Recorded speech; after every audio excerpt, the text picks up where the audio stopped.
Hey guys, it's Siobhan with To Kitty and Beyond. Welcome back to my channel. Today we're going to be doing the full moon reading for the full moon in Cancer that's coming up on December 28th/29th, depending on where you are in the world. So this is a full moon in Cancer, which is a water sign connected to family, the home, sensitivity, creating healthy boundaries, and in this case we have it squaring Chiron, so there is going to be some energy to do with family or familial ancestry healing, wounds coming to the surface to finally be addressed and to be healed and let go of. So this might be a little bit of an intense full moon, but we will see what the cards have to offer us in terms of guidance and messages from spirit. So we're just going to do a general reading here. Keep that in mind, so just take what resonates and leave the rest. And let's go ahead and jump into the reading. I'm just going to do it freestyle, so we'll just see what comes up. All right, so for the full moon in Cancer,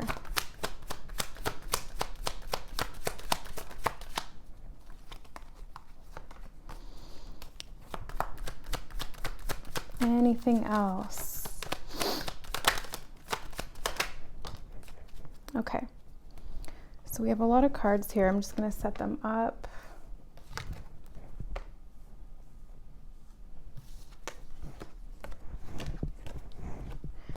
All right. So, yep, lots of emotional stuff already we have going on here. So we have the Two of Cups, Queen of Cups, Page of Swords, the Chariot, the Page of Pentacles, Page of Wands. Wow, 3 pages already.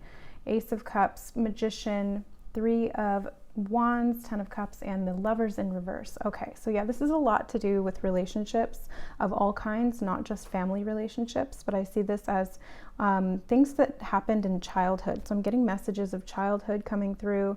That's obviously something to do with Chiron and Cancer as well, but having these 3 pages here, it's like all of them are to do with younger energy. So this is the younger years of growing up. This is the ways that we used to think, things that we used to do, ways that we used to interact with the world. So I see this as kind of there's a lot of energy coming up to be addressed, especially as it relates to not feeling loved within relationships. The Two of Cups and the Ace of Cups in reverse, both of them reversed with the Lovers here as well. It's a big indication of where needs weren't met emotionally within relationships and how that then translated into partnerships. So oftentimes we will play out the wounds that we kind of accrued in childhood with our partners. So our partners end up becoming the surrogate family member where there was some kind of an emotional history there. So that's not always the case, but it can be very common. So that's just kind of something to keep an eye on. The Magician here is a positive card, and it's coming up right on top of that 10 of Cups. So I see these two as a really good indication that there is a potential here to manifest healing and growth with this full moon cycle. So there is a potential to release things. The 10 is a culmination point. It's a releasing. It's the coming to the end of that cycle.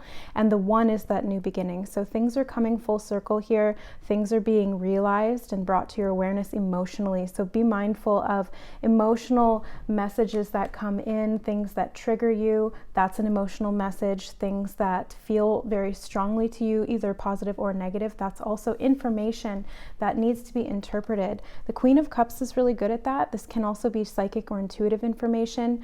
Water signs do tend to be more predominantly psychic. Now, that's not to say that only water signs are psychic. Every single sign and every single person has the capacity to be psychic. But water signs just have a more natural predisposition towards that simply because they are very sensitive. So the more sensitive you are, the more aware you are of all of the different messages and input that is coming in from outside of you. So the Queen of Cups helps us to do that. She helps us to be very clear in our emotional waters so that we can see what is there, where it's coming from, and how to resolve it in a very balanced and mature way. The Chariot here speaks to me of Cancer as well. So this is again, water sign energy, moving forward, finding balance, harmonizing some of these energies that we're discussing here in terms of childhood and present life, parental relationships and relationships in general with partners.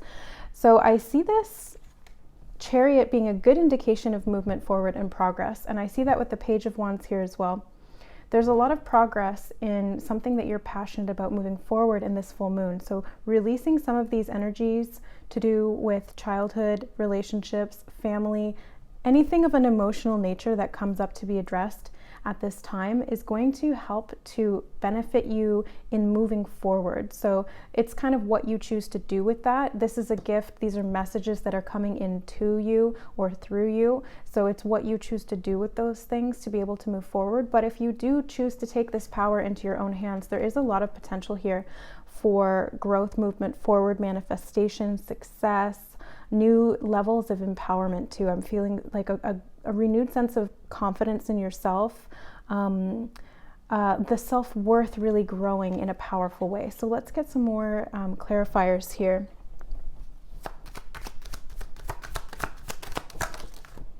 Yeah, so that Fool card here coming out, another indication of a new beginning. Lots of new energy here, especially with this Magician and the Fool card. Lots of yellow, again, speaks to me of the solar plexus chakra. I also see a lot of blue here, so that's to do with the throat chakra. So communication, setting boundaries might be a theme this full moon lunar cycle as well. So as we move into the next lunar phase and as we move into January, some of these themes will start to or continue to unfold. They may have already begun to unfold, but there's a lot of potential here for completion of cycles coming to an end and then starting new cycles moving forward. The Fool here, I really get this innocent sense from him. So lots of pages and the Fool here. It's very innocent energy. It's new beginnings. It's new optimistic ways of looking at things. It's reconnecting with your childhood, both the positive and some of the negative aspects. It's important that we balance both of those things out, as my eye is being drawn to the two sphinxes, light and dark. So it's important that we have balance between not just diving deep into some of that shadow work, but also making sure that we're activating the love within, we're activating that light to assist us in doing that work. It's less productive to do shadow work and to go in and just kind of look at everything. It can be helpful to do that, but if you're not going in it with the intention of healing through love, through understanding, through compassion, then it can sometimes, not always, but it can be re-traumatizing to just look at it and then not do anything with it. So it's important to provide yourself with the protection that you need to be able to do this kind of work, which essentially equates to self-love. So it's making sure that you're doing it with the right intention and looking for the right result. And if you don't know how to do that yourself, then reaching out to somebody who does, or working with somebody whom you trust.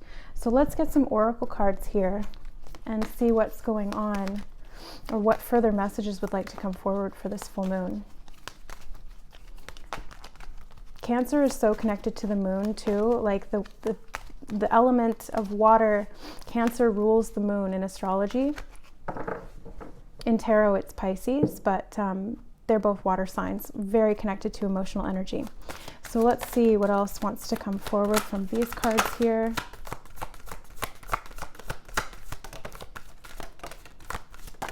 Okay, we've got a bunch of messages, so let's take a look at them. We have heavenly mercy, descending power, unconditional trust, integrity, and authentic voice. Yes, so again, I see that throat chakra theme being a major influence here over the course of this full moon and lunar cycle. So communication is going to be very important. And this isn't just communicating with others, it's also communicating with yourself and finding these areas where maybe you haven't been connected with these different versions of you. It's like doing inner child work. We need to reestablish that connection to the various different aspects of who we are, because they all exist within us. And when I do this kind of work with clients, oftentimes, in the conscious mind, the client will believe that they love themselves and that They don't have anything really traumatic from their childhood that they need to address, but the symptoms and the behaviors within their life, or the things that they're creating or attracting, speak otherwise. So it's like you want to look at the symptoms rather than just the beliefs about yourself, because sometimes we can rationalize a lot of these behaviors and experiences, and it can kind of take us away from finding the answers within, where everything begins. So in reconnecting with these different forgotten, lost, repressed, or rejected aspects of the self, you come back into integrity. Because when you are separate or fractalized from yourself, you are oftentimes out of integrity. And this isn't because you're doing anything wrong. It isn't because we are off our path or anything like that. It's simply because we have grown barriers between these different pieces of who we are. And if we're not completely whole with all of those pieces as one, being recognized, accepted, validated, and loved, then there's going to be imbalance. There's going to be things that are out of alignment, which then takes us out of our integrity. And it's not a conscious choice to do this. It's not like making negative choices that lead to being out of integrity. It's simply that misalignment of not having all of those aspects holistically combined, loved, and brought back into unity. So this is a process that takes a lot of trust, because oftentimes what I see when I work with clients is that the trust with the self is actually a lot lower than most people think it is. You know, we go into this thinking, oh yeah, I trust myself, but do you really? Does this inner child version of you trust the adult you? And do you trust that inner child, especially when there's difficult or challenging emotions that are coming forward? Did you trust your parents? Do you trust your relationships? Do you trust yourself to make good choices in relationships? This kind of thing is something that we can address and really bring to the surface around this full moon. It can be really helpful to look at some of these things, to ask some of these questions, and to trust yourself to be able to do this work, because it is diving deep into relationships where needs weren't met, which can be or is very traumatic. So there's a definite encouragement here from Spirit to have unconditional trust for yourself through this process, knowing that if you choose to do this, you will be supported in however you're needing that support. So whether that's from within yourself, through your higher self, reconnecting or being guided by your guides, by your ancestors, by any aspect of you that you choose to call on, could be angels, whatever you want to call them, God or goddess, and reconnecting with those aspects of you, reestablishing that relationship with yourself to create trust. Because if you don't trust you, which is what happens with these kinds of wounds, right? We bury them away and we reject them. And it's a form of self-protection. But in doing so, we're ultimately rejecting ourselves. We're invalidating our experiences. And we are cutting ourselves off from processing, healing, and integrating those things so that we can move forward. And doing that takes a lot of trust. So trust is a big one here. Unconditional trust means faith, right? That's having faith that this is for your greatest good. It's having hope that there can be something productive and fruitful, and there can be love and healing from this, which there will be, and there is. 10 of Pentacles, Magician, the Fool. I really see a lot of harmonious, peaceful energy, power coming back to you. So when you choose to take responsibility for some of these things and look into some of these areas, you really do bring yourself more power, and because you're taking on more responsibility, and with responsibility comes power. So this is what we have descending power here for. This is the descending power that is being grounded and anchored, that will support you in doing some of this healing, to embody your authentic voice, to stand in your integrity, to have unconditional trust for the process, to look at some of these messages that are coming in from within yourself, from these different aspects of you, from childhood, from adolescence, from your younger years. It can be any time. It could have even been like a month ago. You're not the same person as you were then, but you are. So these aspects still exist. The things that they experienced emotionally still exist. And it's our responsibility to make sure that we feel safe in that. So the descending power is here to help to anchor some of this into the root chakra, which is healing those issues with safety, connection, boundaries, love, and needs being met, especially in the early years.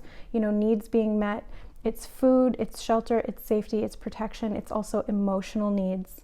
And oftentimes those are the ones that get neglected unconsciously by the parents, right? The parents don't mean to do that, but they don't necessarily maybe have the resources to be able to give emotionally in the way that the child really, really needs. And we all needed that, and a lot of us didn't receive it. So we are receiving heavenly mercy here as well. So there is going to be this descending power coming from above. So this could be your higher self, source, your guides, whatever you want to call it. It's coming down and integrating into you to help you in this innocent new beginning, in making a fresh start, in starting over again from the beginning, but this time with more experience, more wisdom, and more trust. That's really, really the core of this. It's finding this trust within yourself that allows you to really step into your authenticity, which is therefore allowing you to be in integrity. Let's grab some moon oracle, moonology cards, I should say, for this Cancer full moon.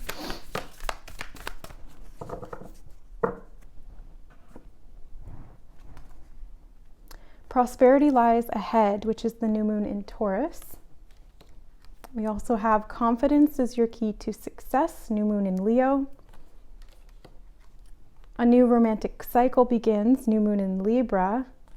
Wow, we have all new moons here, and your hard work is paying off, which is the new moon in Capricorn.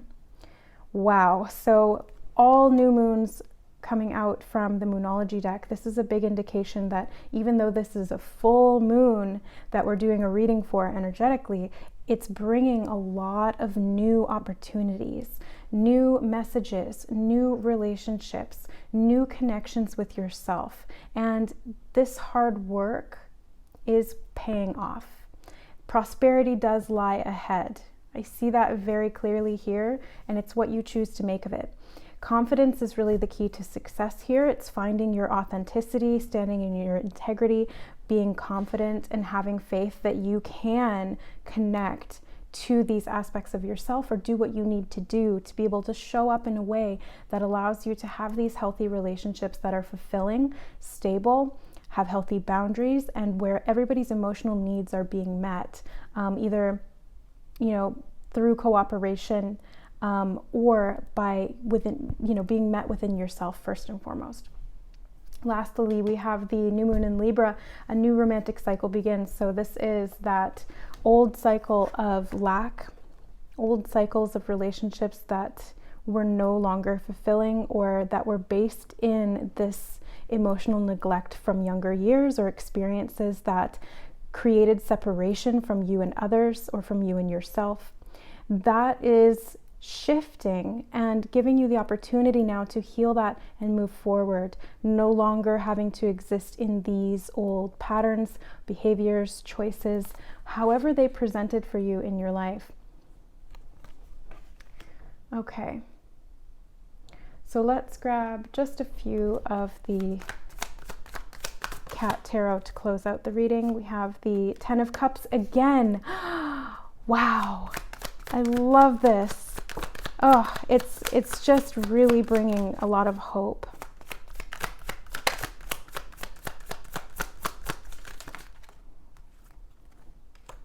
Okay.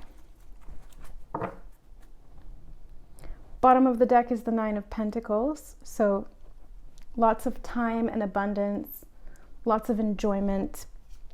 This Ten of Cups, though, with the Ten of Cups, 2 times in one reading, that's a significant message from Spirit. So this is saying that this peace, this harmony, this contentment, this healthy family dynamic and relationships are possible. And you may have this already. You may be working towards this. You may have never experienced this. Wherever you're at in your life or what cycle you're in, your journey is different yet the same as everybody else's. We're all humans, we all have very deep wealth of emotions, and our ability to feel so deeply is truly a gift on this planet.